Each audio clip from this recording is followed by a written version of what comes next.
Five, four. There Okay. it is. Okay, ladies and gentlemen, we are here live. We are very fortunate today to have from the lovely state of Arizona, Scottsdale, Arizona, and specifically, real estate extraordinaire, Nicole Demas. Welcome to the show. The crowd goes crazy, including Paul, your favorite, Nicole. Yeah. Okay, well, we've had you before, so just give them a little brief update about yourself, what's going on. Tell us a little bit about motherhood and all that good stuff, please. Okay, so since you guys saw me last, I was pregnant last time you saw me, right? No, you had just Or had the was it? baby. Okay, so she is about to turn 1 years old, which is insane. Um, yeah, next month Cute as she'll a be. button. You what? She's cute as a button too. She's so cute. She's Pebbles for Halloween, and I'm gonna be Wilma, and Mike's gonna be Fred. So we're the Flintstones, which is adorable. I love Halloween. It's definitely changed my life in every single way, including my business, because time management and time blocking is more important now than it ever has been. She is so, and she looks like a perfect mix of the two of you too, Mike and you. She's such a cutie. Well, when she first came out, she looked identical to him. I was like, wow, I just did all that work, carried her for 10 months, delivered for 27 hours, and she came out looking exactly like him. And I was like, this is wonderful. But as she grows, she's starting to change a lot, which, thank God. I want her to at least look like me a little bit. She will. It'll change back and forth too. You watch. You'll be Yeah. shocked at how. But and she looks like she's very chill and mellow, baby. She's not too crazy. So all her pictures, she looks like she's posing for the pictures. She definitely knows what she wants at a really young age, which the apple doesn't fall far from the tree on that I'm one. just saying, I'm not sure where she got that from.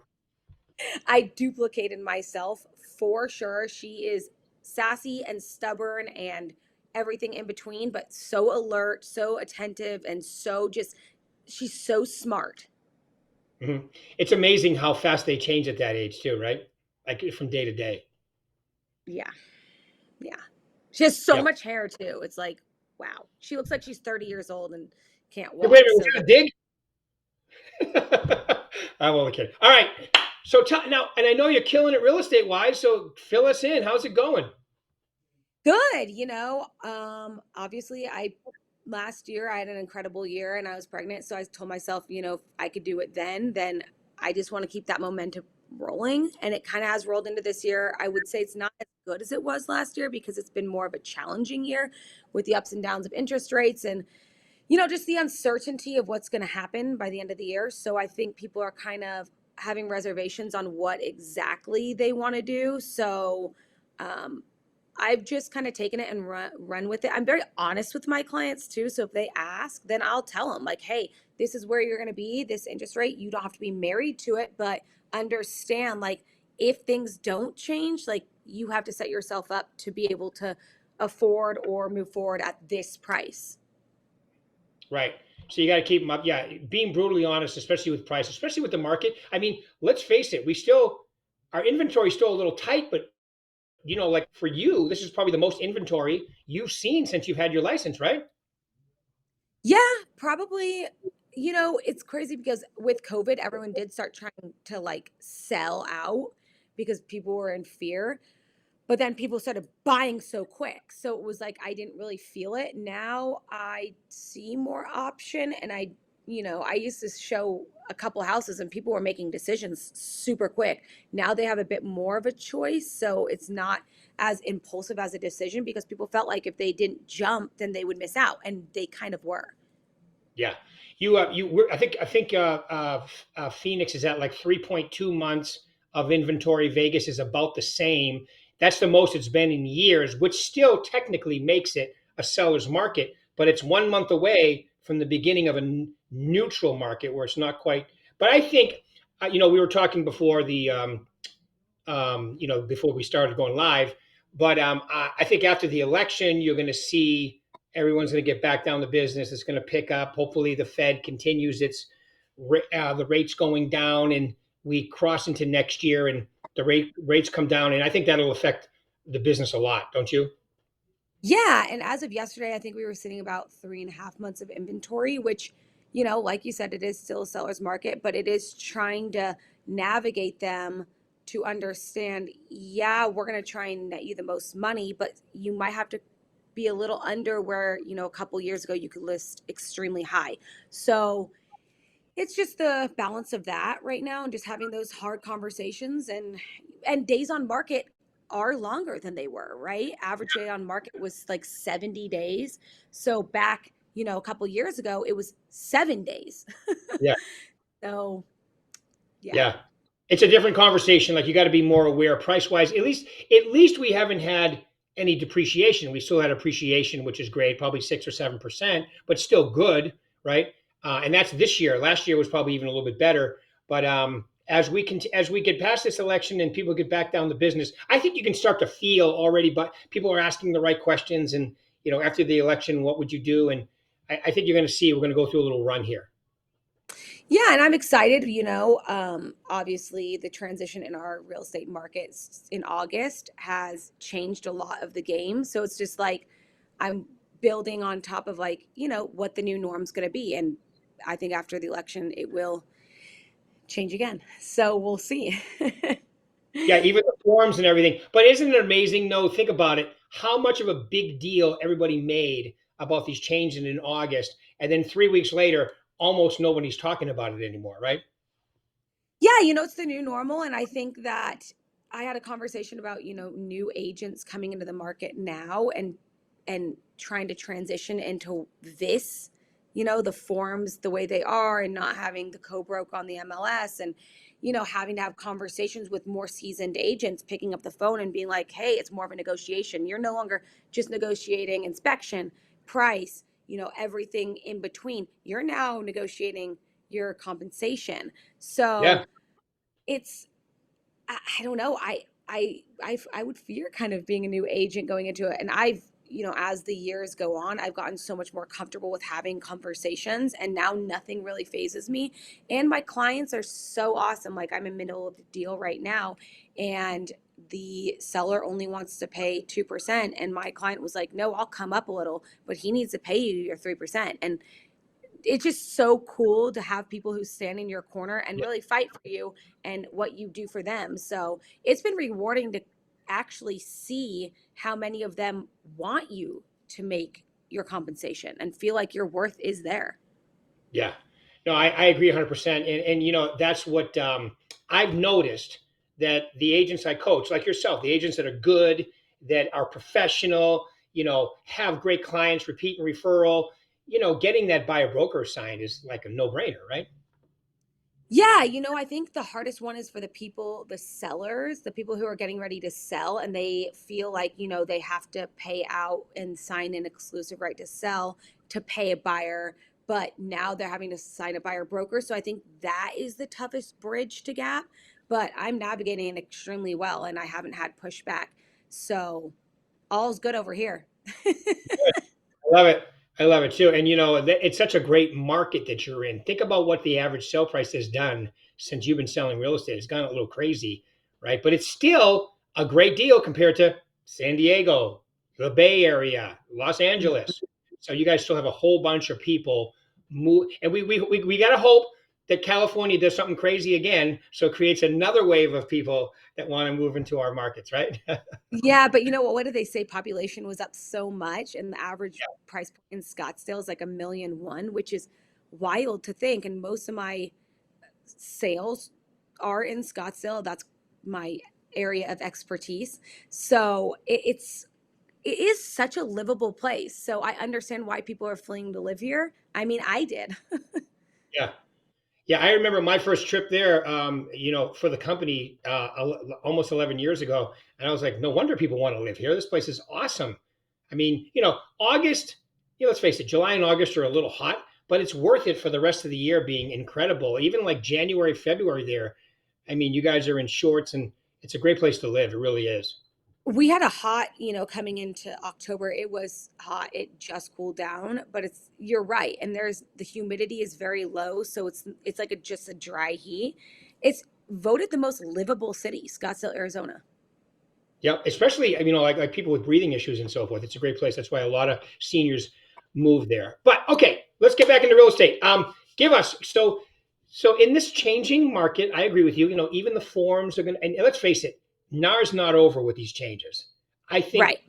the main thing, which is, you know, sellers get represented, always have. Now every buyer. I don't know about you, but I like that. Even though, like you Mhm. said, the conversation you have to get good at, which some people will, some people won't. But I think professionalism always stand true. But what do you think, like some of the top things, if I want to be successful with these changes, that I need to do, you know, to make this worthwhile for me? Nurture relationships. Yeah. I actually, so I ranked in number one for our agent in our office, and my branch manager Yes. asked me to speak yesterday in our meeting. And he was like, can you give us a couple tips of what you do? And I wrote them down, and these are what they are because I really thought about this because I think it will be helpful for people coming into this business, and maybe they can take one thing away from me for what I do. I said, build and nurture relationships, whether it's through family, friends, or your lifestyle. You know, I'm big on that.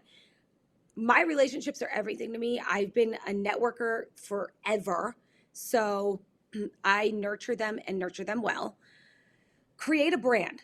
I think creating a brand is super important. Stay extremely consistent on all your social posts, all your postcards, everything. Brand them similar.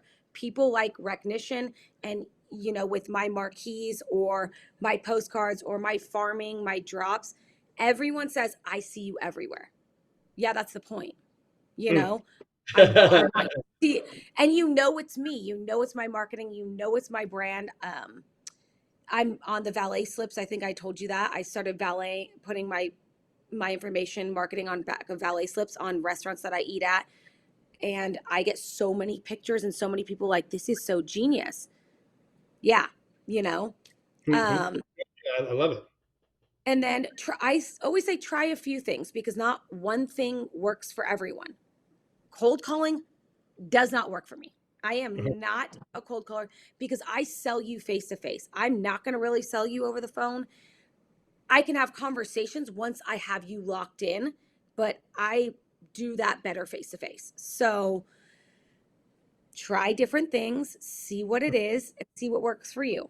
And then I working referrals out of state. I think that that was one of my biggest takeaways this year, and I wanted to get better with my referrals. And that's not just with agents, other agents, because I think that's where people are confused. You can work your agent network, yes, but you can work your sphere in other states and get them to get their agent on board with you, Right. right?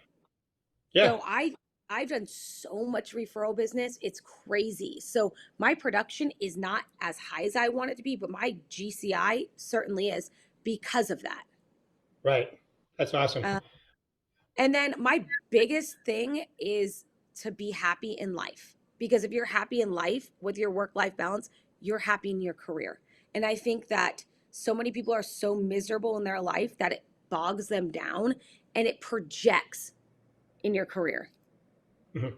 I agree. I agree. That's so that you know, some people would call that balance, whatever you want to call it. But if you don't, if everything isn't great at home and with now with your children and your spouse and all that kind of stuff, it makes work really tough. You got to have everything going. It's like spokes on a wheel, right? If some are loose and Yes. some are tight, you know, it's not a good ride. Where if they're all equal tension, everything goes better. I want to go back to relationships for a minute, though. If I'm somebody like, I think, do you think the fact that you're a twin has something to do with that? Yes, I certainly do because I have had to, I think I've told you this before. When you see us one time, you feel like you know us, right? When you meet us, you really don't forget. We have the same face. Mm-hmm. So it's easier to forget one person than it is to forget two people who look the exact same. So, and it's so funny because I've had these conversations with my sister for so long because she always hugged people that we didn't know. Like she thought we knew people we didn't know, and the people who we knew, she was like, oh, deer in the headlights. Like, how do I know this person? And I think I told you the story about the girl in Safeway who was getting a sympathy card and she was crying and hugging me because she thought I was my sister. Oh, geez, yeah, that's right. I was getting a birthday card and she was getting a sympathy card. I guess somebody had passed away, and I was in the card section, and she thought I was Christina, and she was bawling and on my shoulder, and I'm hugging her. I think I was there for 45 minutes. And at that point I was like, I understand, like, this is maybe what she needs right now. I'm not going to break her heart and be like, I'm not my sister, you know? So I sat there for 45 minutes and I hugged her and I was talking to her. And I went back and I realized, like, that's when you know, like, people really do remember you. So I try and, be nice to everyone because you really don't know, who they know or moving forward or how that's going to come back to you full circle. So I've been nurturing relationships forever. Yeah. Yeah. And you had to call your sister after and go, hey, by the way, so and so just saw you in the supermarket. It was me, but it was you in case you see her again. Well, yeah, I just said some girl and I described her. I was like, if she thanks you, it was me. That's great. That's great. Yeah. And then I would say your brand, because the second point, your brand is so important. And you too, especially you with real estate, but you do some with your sister, with your family. That's how I keep up with what's going on with your family, because I see you post just enough on social media for me to know what's going on too. And I think that's an important part of your brand, isn't it? Oh, absolutely. I think that there's a fine line of keeping some things, personal, but I want my clients and everyone in my life to feel like they do know me, Hmm. that they can relate to me about something, or, oh, wow, I really didn't know that about Nicole. So, um, I've just gotten really, really good about blocking for what is important since I've had a kid, right? I can't say yes to everything anymore. I used to just say yes to say yes because I could. But now it's definitely down to the things that are important to me. And that is like, the other night I went to the basketball game with my sister and it was like a sister date. And then, I have the date night with my husband on last Thursday. And it's like then we have family days and then I have days that, we barbecue with our friends. So yeah, it's a balance and it's a lot. Yeah, I noticed you still have an edge on social media, but I've noticed that it has changed slightly, and it has to, like you say, because now you have a child and everything changes. And people go, "Well, it changes. Is that bad?" No, it actually changes for the better. Would you agree? Oh, absolutely. And it's definitely opened my eyes to what is important and what I, need to focus on more rather than things that, aren't. But that is the glory of like being single and not having a kid is you can really have the freedom to do whatever. And, I think everyone should eat that up while they can. But I think as you grow up and you get older, like the balance of like the family and the kid and the husband and stuff, that kind of is the center of your world now. Yeah, I noticed your sister adds herself in pictures once in a while too, doesn't she? She tells people it's her baby. Yeah, exactly. She's got to have one. She's got to keep up with her sister. Come on. I agree. She keeps saying that she does not want one and she has a great relationship with Izzy, so if she chose to not go down the path of having a kid, then I understand. It is not for everyone, but I think that her relationship with Izzy is super important to me and super important to her. Yeah, And she believes that Izzy thinks that she is her mother because, well, we look the same. yeah. So You it's probably you it's guys can probably fool her too. she gets really excited when she sees her. So Yeah, um it's great to see great. that relationship and it is important to me and I want Izzy to have that because, we didn't have our mom growing up. So like a mother daughter is super important to me. Yeah. No, and I'm only kidding, Christina. You take your time. Take your time. No, don't take your time because I want Izzy to have, a cousin to grow up with. That's right. That's right. Well, she's got a little bit of time. Izzy just turned one. How old is she? One? One and a half? No, she'll be 1 in November.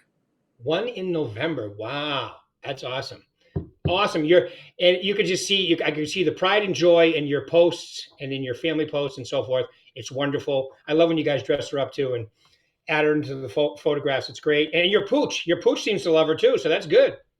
He's warming up. Yeah. Well, he used to He be the was, center of attention. yes, he was mommy's world. And now they fight for my attention. And oh my gosh, in the morning when you wake up and they're both just crying in my face, and I'm just like, oh my God. Oh, that's great. That's great though. Yeah, You'll miss you as you get like my youngest is just I drove him across the country to Ohio State to bring his car over there, and we had a great trip along the way. You'll be looking forward to all those different things, and it just gets more and more exciting as they get older. And wait till she can talk and have a conversation with you. You guys are going to have some that's interest. cannot wait.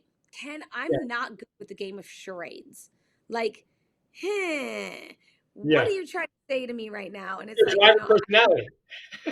I really live in the black and the white and not so much of the gray. And I feel like the No, charades, the game of the gray. And I'm like, okay, you're either hungry, tired, you have a poopy diaper. But when you do all of them and she's still not happy, you're just like, all right, I'm ready for you to tell me. tell me what's going on, right? And that day's coming. Yeah. That day's coming. I have three boys and one girl, and I used to jokingly say, as a father on the weekend, 50% of my time, three boys. The other 50% of my time, one girl. So Yeah. girls, like, Dad, let's talk. My sons basically never did that, but my daughter all the time. Daddy weekends, we used to go skiing together once in a while too, which was a lot of fun. But they little girls definitely like to talk to you, as you probably know. Well, yeah, and I look forward to that. So if I did not have another child, I think that she would eat up so much of my time that it could be okay. It would be great. All right, awesome, awesome. So your goal, what is your 20? How are you going to thrive in 2025? You can use Man, that. I've been thinking about that because we do a state mastermind Mhm. with all agents around my age come together once a month, and next month I'm hosting the vision board party. So Mhm. I'm big on vision boards. You guys know I make them every year. Yep. And I've been thinking about that and trying to reflect on what my goal is. And I think obviously I'm building a house. I just want to get into that in 2025. Um, my daughter will be one. My work goals to be determined. Stay tuned. I can't give them all away right away. I got to keep you guys guessing a little bit. Keep you guys guessing, and it's great social media content too to keep them involved in the whole thing. Yeah. Yeah, I think so. I just doing better every day, being better, doing a little bit better than the year before, growing, maturing, being a better mom, a better wife, a better friend every single year. I think that's the most important thing to me. And if I can utilize all of that in my business, I think that it will always grow. Yeah, those are all the categories too: family, spirituality, all that good stuff. You want to keep growing and growing and growing because let's face it, I mean, money's great and it's very important. It helps you, it gives you freedom, but ultimately maximizing your potential, whether it's at home, at work, with your children, your your health, all of that is what really makes it all worthwhile. You got to have purpose and you got to keep rocking towards it. So, any final words you want to leave these lovely people out here, Nicole? I mean, Rick, my Pilates membership is pretty expensive, so I think I need to do okay because without that, you can it's crazy, costs. I just want to thank everyone for being so supportive of me. I mean, it's crazy to watch the journey I've been on in the last 5 years, and yeah, I really appreciate all my friends, family, clients, everyone who's been behind me. I think that that's just been um, unmeasured. Well, thank you for my part, but I would say that it's a joy working with someone like you, who I can tell when I talk to you, you want to make a difference, you want to get better. You're not just in there to take up space. You want to create your own path, and it's very obvious. And you've been doing it. That's why you're number one in the office. Are you kidding me? That's a good office. Yeah, you are right. And I think that that's my biggest takeaways and to everyone else. I just want everyone to understand that you can do it all. you, You can. you can, and you can have it all. Yeah. Well, Nicole Demas, thank you very much for taking your time out today. We really appreciate it. Hey, how are you doing? Your buddy, your roommate is in Greece. Are you getting by okay? It's so sad. I do miss her. I do miss her so much because we are so close and she doesn't even come back till November 5th and I'm like, Boy, "Come wow, on." what a trip. I know she's in Greece and on a cruise and we talk we try and talk every day, if not every other day, just to check in. And but it's time for her to come back. So Michelle, she texted me like 5 minutes before our call, and I said, "Are you having a great time?"